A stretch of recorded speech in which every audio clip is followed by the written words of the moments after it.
You have from the chairs to the post. Okay, all right. All right, good morning. Thank you for that boisterous welcome. I appreciate that. Everybody else I think knows me. I'm Kevin. It's great to be with y'all for the first time this year. Look forward to being with y'all a lot more. And today I'm super excited because this is the first time I've ever given a talk on this subject. And so if it stinks, just be mad at Miss Tammy. All right? No. All right, so today we are going to talk about the incarnation. Just a little light theology and doctrine. Don't worry about it. Don't get in your head, right? So let's just start where I start every talk I give. What is the incarnation? Y'all see that word, big fancy word from Latin. Does anybody know what it is? I would like to focus first on candidates and catechumens. Anybody, if I just said, I'll give you $20 if you can tell me what the incarnation is, in your words. Ready, go. Somebody. What's that? You'd have to buy your own lunch. Awesome, I appreciate that. Anyone else? In Greek, isn't it like to be made flesh? Yeah, yes, and in Latin as well. Very good. So he said to be made flesh. Well, actually, look at that. This is great. It's an empty canvas on the incarnation. All right. Yes, my man back there, great job. From the Latin, in caro, flesh, so in flesh, to be made into flesh. It is the central Christian doctrine that God became flesh, that God assumed a human nature and became a man in the form of Jesus Christ, the Son of God and the second person of the Trinity. So I told you I used to work here. I will just give you right now, we can go home, the definition I give to the middle schoolers. Middle school translation is, the incarnation is God in a bod. Y'all got it? Right? But here's the thing, man. I'm going to tell you. When this stops becoming a doctrine and this becomes reality in your life, I'm going to tell you, this right here is why I'm Catholic. And I really hope I get, because the very first thing every year in RCIA is my wife and I, Heather, get to share our faith story, and we didn't get to do that this year. And so I hope I kind of get to fit it in organically today. But I'm telling you, this doctrine, this truth, this central truth, is why I became Catholic, because the Catholic Church believes this, has received it in revelation, has passed it on through generation, has taught it, defined it, pardon the pun, fleshed it out, has really, in the most amazing way of anything else that I've ever seen. Honestly, it's the best. You'll see. I mean, like, it's almost as if Jesus revealed it to the church, right? Because that's what he did. So we're going to explain that. St. Augustine said this. I love this.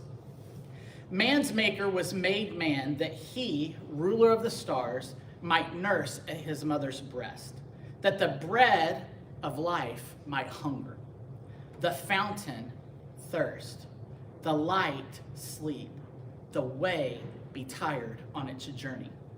The truth might be accused of false witness, the teacher be beaten with whips, the foundation be suspended on wood, that strength might grow weak, that the healer might be wounded, that life might die.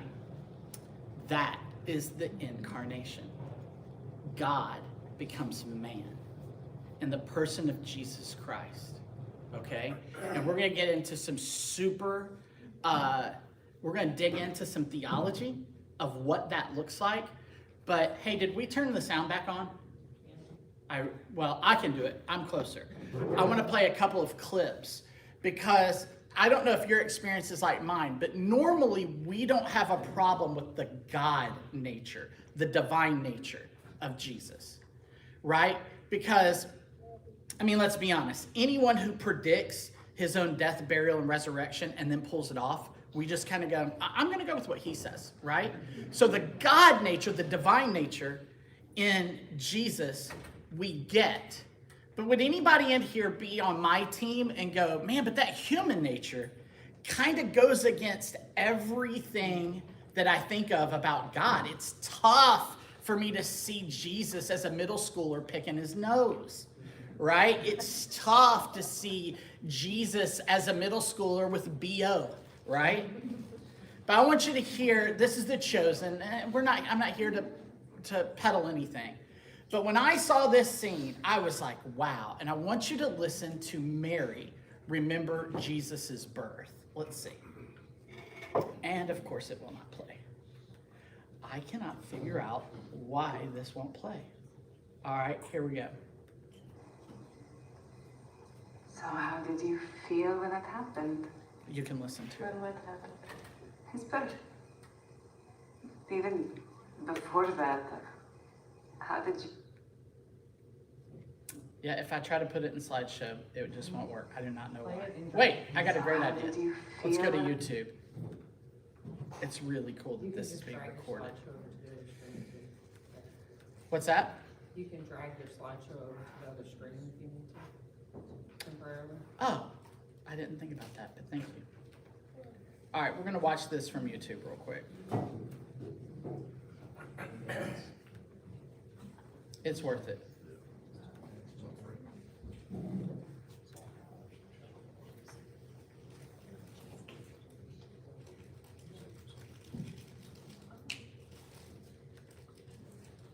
God can help you, Travis. I don't need God your can help help. you, Travis. I don't need your help, and I definitely don't need it.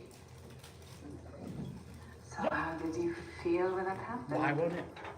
When what happened? His birth. Do you have any idea why this won't work? You're going to help me? Rig it. You're going to rig it? Because it happens to Deacon George too. We don't know what's going on. Dude, I'll take something with this computer. I'll take being in Deacon George's camp any day.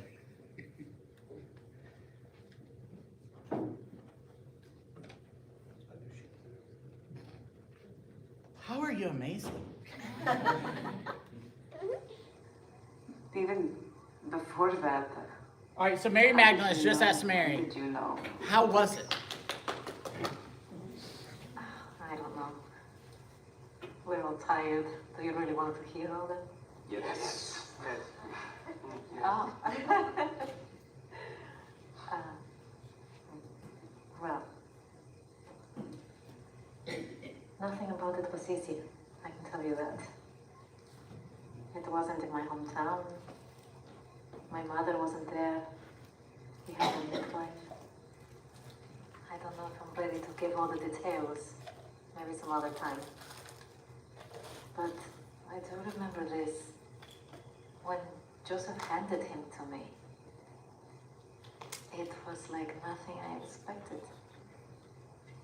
It was like everything I'd heard about having a baby, but I thought this would be completely different. What do you mean? I had to clean him off. He was covered in... I will be polite. He needed to be cleaned. And he was cold. And he was crying. And he needed my help. My help. A teenager from Nazareth. How do I turn that off? Let me try. It actually made me think for just one moment. Is this really the Son of God? All right. So, Mary says this. She says, I don't know what I was expecting, but it was nothing like I was expecting. Okay, Mary, why? Now, what did she say? Because I was told I was going to be giving birth to what? God. And what struck me when I finally held God in my arms? He was human. He was covered in, I shall be polite. He needed to be cleaned. God allowed himself, humbled himself to be in human form, to be a baby, pass through the body of a human, and all of that meant. Oh, but wait, we're not at woman's. We're in a cave. If you go and watch the way The Chosen got started is this very talented dude named Dallas did a Christmas movie for his church, and it blew up. And it's a 20-minute called The Shepherd, and it's about it's about the shepherds and the wise men and all that. But what hit me the first time I watched it was when they were going through and Mary was going, try this place, and they couldn't find it. They get to this cave and it shows Joseph with a shovel. Now, let's not ask where he got a shovel, okay? Don't ruin it. But it shows Joseph with a shovel and he's shoveling dung off the floor of this cave. So Jesus can be born, so God can be man. He was cold and he needed me. And she goes on to say in that scene, I wanted to stop it where we're getting into major conjecture. She was like, I didn't know, but she knew, trust me. But she goes back and says, what I didn't know was how much longer he would need me. And you can tell, man, that she's really reliving that birth. He needed to be cleaned. He was cold and crying. He needed his mother, God, in a bod. And what'd she do? She pondered all these things in her heart and reflected on them through the years. Okay, so we got the middle school version. Got it? God in a bod. Now let's unpack some theology, okay?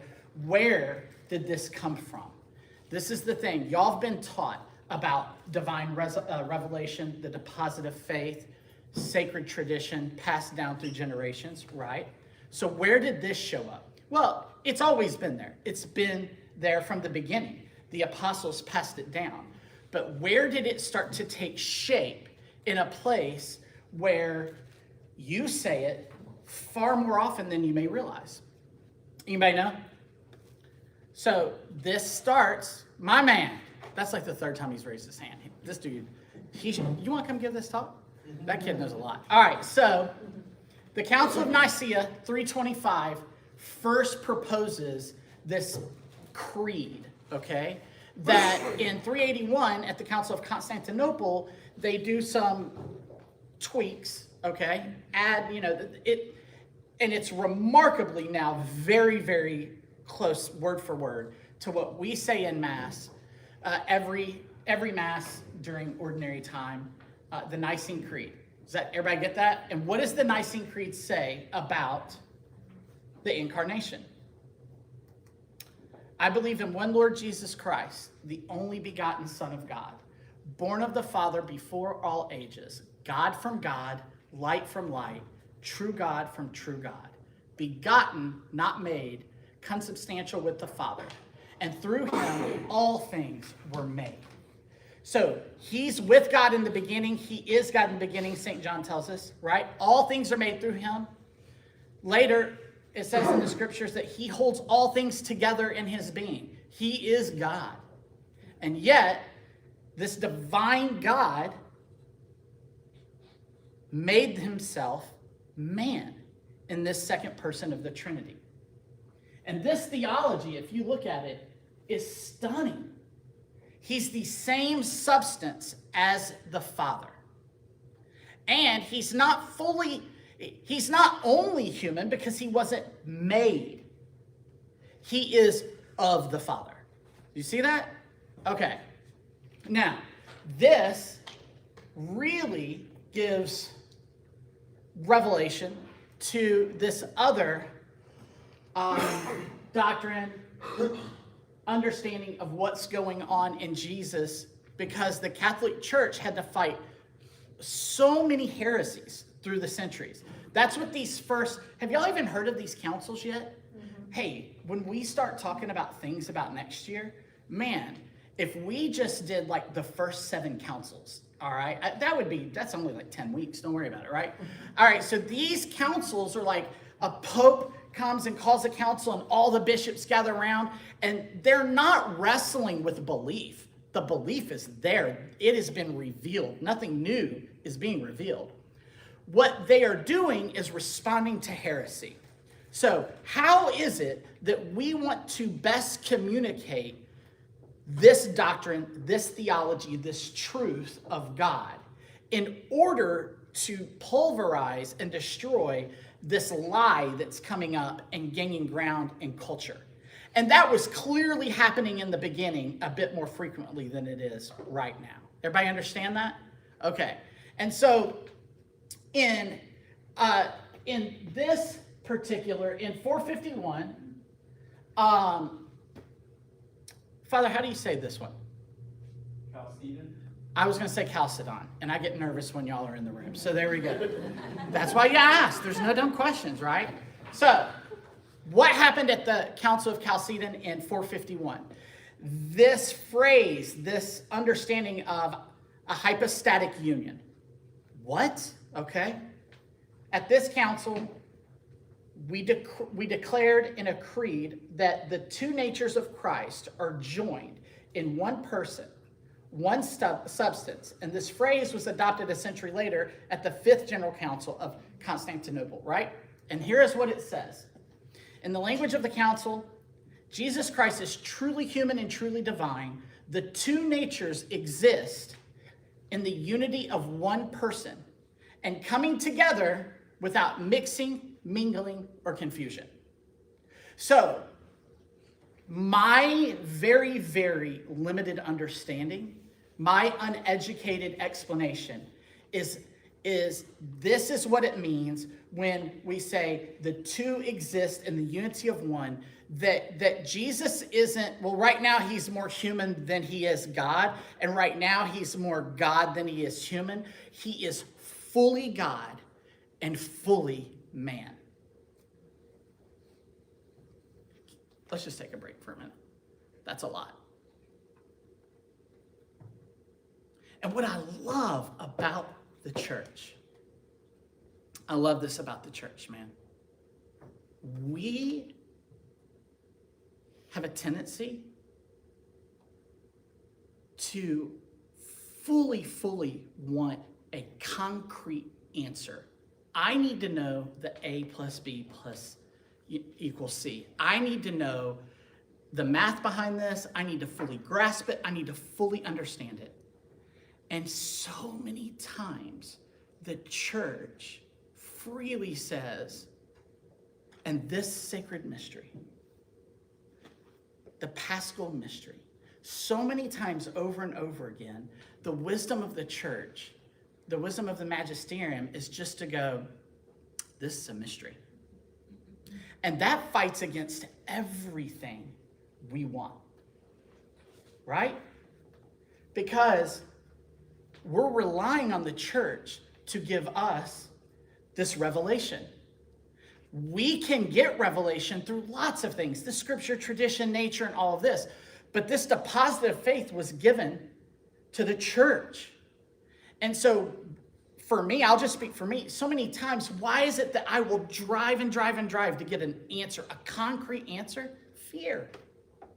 Because I fear the unknown. And the wisdom of the church is to go, I know, it's a mystery, isn't it? Wow, moving right along. And we're like, hypo what? Wait, what? I can't even afford it. I had to take out a loan just to put that word on a PowerPoint slide. It's a big word. And yet, so if you are sitting here this morning and going, okay, hypostatic, I guess I don't look around and I act like I know what that means. You're in great company. He's fully God and fully man. And when we saw the clip and we hear Mary talk about he needed to be cleaned, he was cold and he was crying, he needed me. Don't we naturally go, well, see, in that moment, he was mostly dude. Like, in that moment, he was mostly human. No. But see, when no, he's fully God and fully man. And they don't mix, mingle, and they're not confused. So maybe you can rest assured in this. We may be confused about who Jesus is, but he is not. Okay? Now, let me share this. I want to share with you my story. I told y'all, I don't know if I told y'all at the beginning, like the incarnation and like how the Catholic Church reveals it, teaches it, and lives it changed my life and made me Catholic, okay? So I grew up very, very Protestant, very proudly Protestant. Started out, I took a journey. Started out really full gospel, saw a lot of tongue talking in my life, right? Then started figuring out that all the ladies were at the Southern Baptist Church. So got all of a sudden very inspired to be Southern Baptist right around middle school. Isn't that, what a coincidence. And then got a little, as I got older and got into college, I got a little too woke for Southern Baptist, and I became all out non-denominational evangelical, right? I mean, it's literally a trope. I mean, I'm a walking trope. Anyway, but I was proud. And as my wife can tell you, like, I've always been a follower of Jesus. Like, I'm a guy, I know this might shock you, if you're gonna be a bear, be a grizzly, right? And so, like, I've never had an uninformed faith.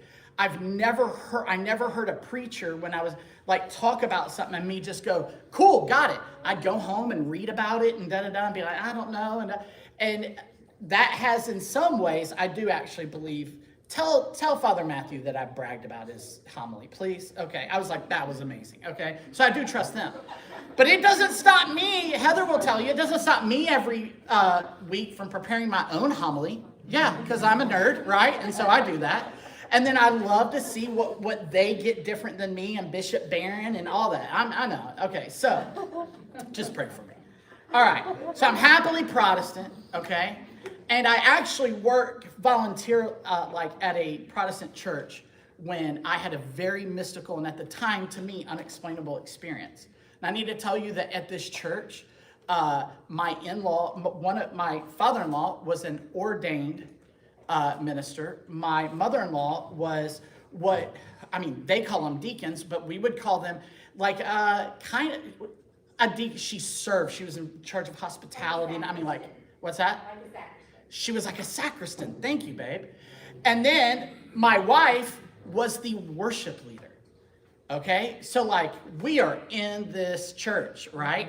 And I do a lot of writing for the church and I'm on different leadership councils and talking about curriculum and ideology and things like this. And the pastor passed me a book one time and was like, hey, I'm really digging this. I want you to read it, see if you dig it like I do, and then we can like really maybe incorporate it into some stuff that we do this year. Great. So I start reading the book. Now let me tell you about the book. The book broke down Christianity into these like 6 or 7 categories that they called streams, okay? And the thing about these categories that's very important to understand is that they are all equal, okay? And you need all of them to have the complete picture of the church. And by category, there was one called like the evangelical category, the Bible category, the Pentecostal category. You follow what I'm saying? It would explain the history of each and its vital participation in the role of the life of the church. Got it? And I'm eating it up. I'm like, oh, this is great. This is good. Yeah, this is awesome.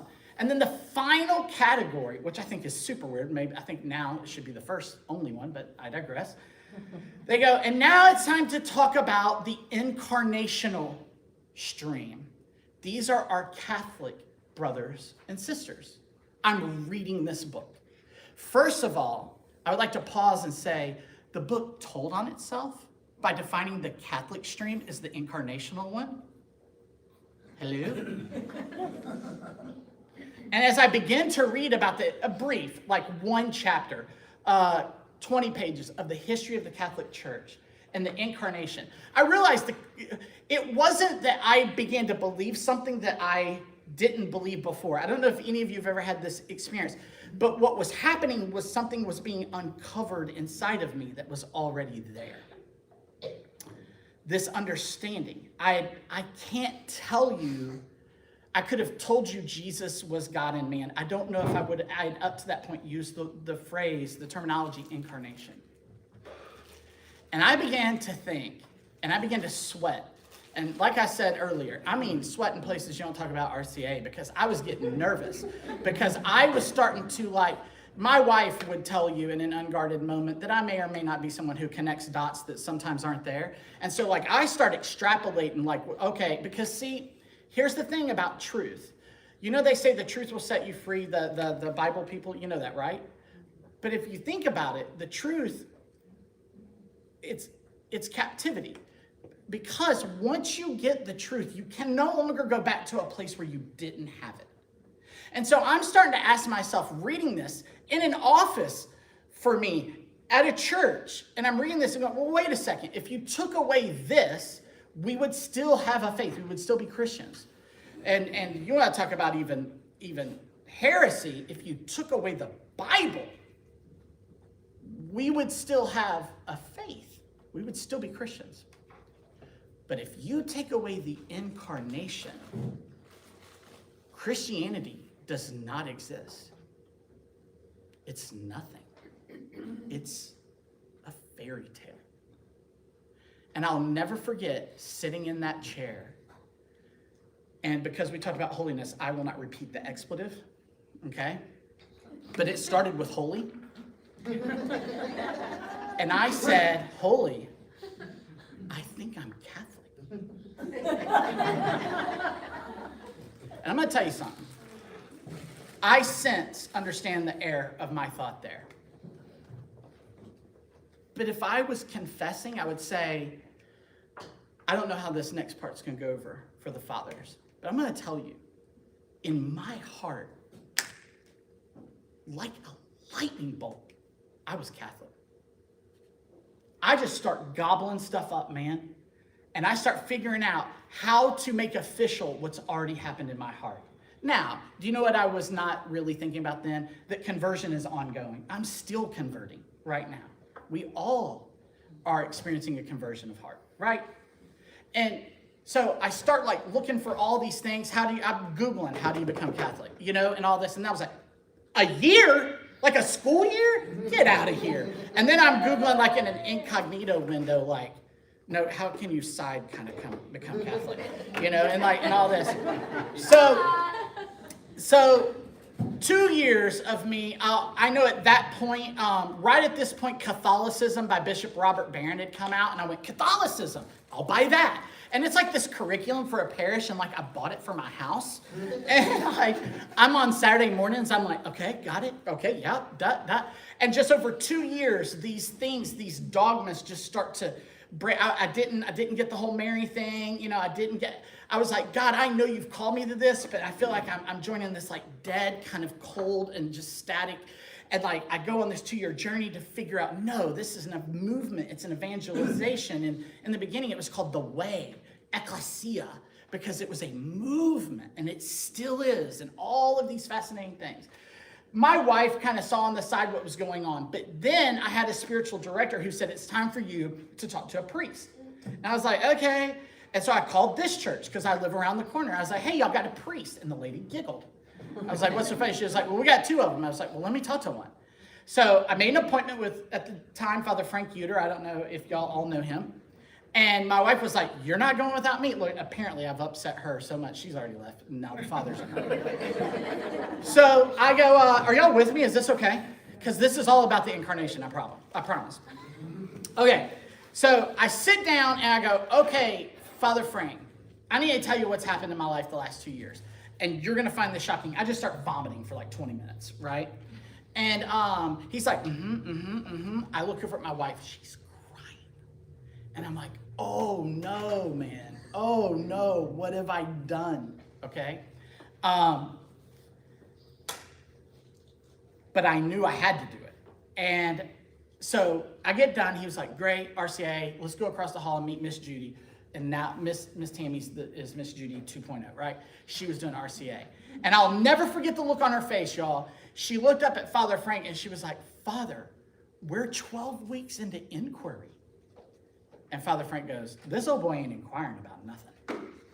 And she was like, okay. So I got 3 weeks of inquiry. That's all I got, or 2 weeks, whatever it was. And I like to tell people, because it's true, I would say the room was configured from there to there back then. And I would sit in the back row with one leg out in the aisle because I don't trust you crazy Catholic people. If y'all start like dancing with rattlesnakes or cutting chickens or something, I am out of here, right?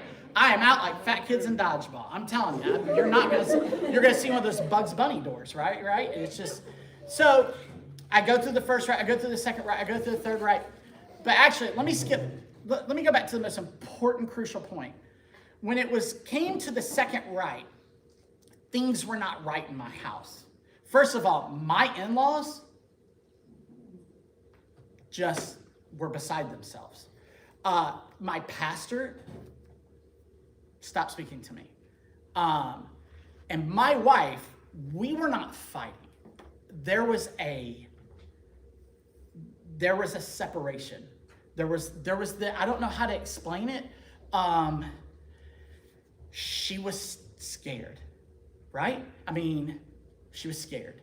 And I just could feel her tension, and that made me tense. Married people, how does dinner usually go when you're tense because you feel a tension, right? It's not really great.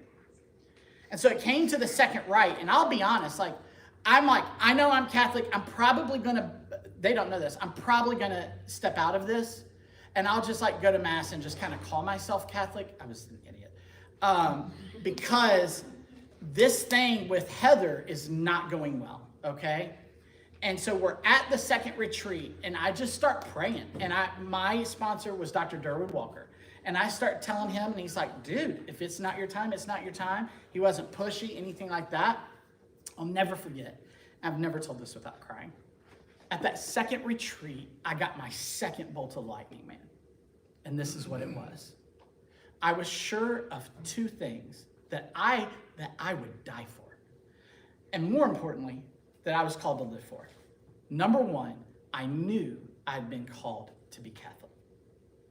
And number two, I knew that God would never, ever ask me to do something that would hurt Heather. And so I went on, I got confirmed at the Easter Vigil, and I guess that was April. And then about July that year, and I would go on, I was like, super evangelical, right? And now I'm Catholic. I'm like, wait, you can go to church on Saturdays? I'm in, bro. I'm going on Saturdays. And so I would go on Saturdays to Mass at 4, and then I'd go to church with Heather. And more and more and more, it was just weird to me. Again, when you have truth, and about July, Heather moseys into the kitchen one morning, and she's like, so when does RCIA start? I was like, August. Why? And she just started to cry. And she said, I miss worshiping with you. But what has really transformed me is that you and I always had a good marriage. We did, man.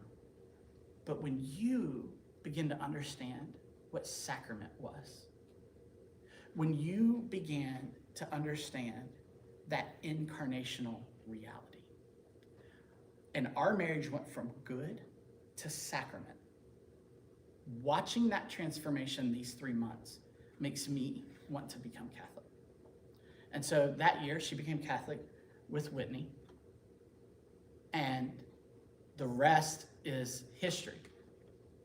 And it all happened because of that lightning bolt, that deposit of faith about the incarnation. That Jesus is fully God and fully man.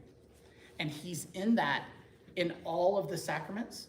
He's in that in marriages. And if you were married outside the Catholic Church and you're converting and all that stuff, watch out, hang on. Because you're going to be called into a reality that's always been there. But you, like I said earlier, it will uncover something that's always been there and you never saw. Because what the incarnation does to you is reveal the glory of God in the most powerful way possible. And the glory of God, so oftentimes in our lives, is grace.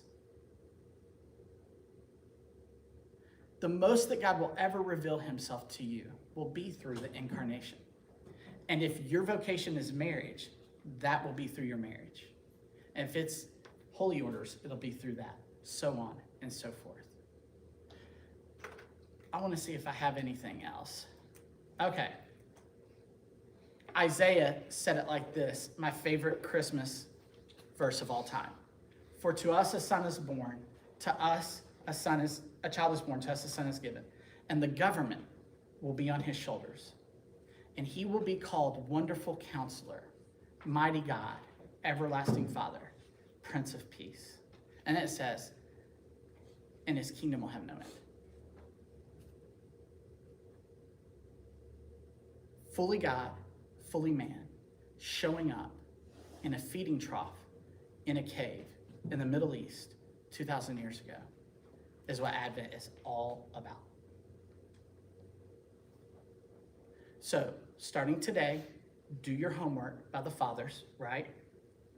Do one spiritual practice every day this 4 weeks. Do something for someone this 4 weeks. Watch, pray, because your redemption is at hand, right? That's what the gospel said today, all right? And we will all be here along the way, cheering you on and helping you in any way we can, most importantly, praying for you, all right? So thank y'all very much, and grace and peace be with all of you, especially this Advent.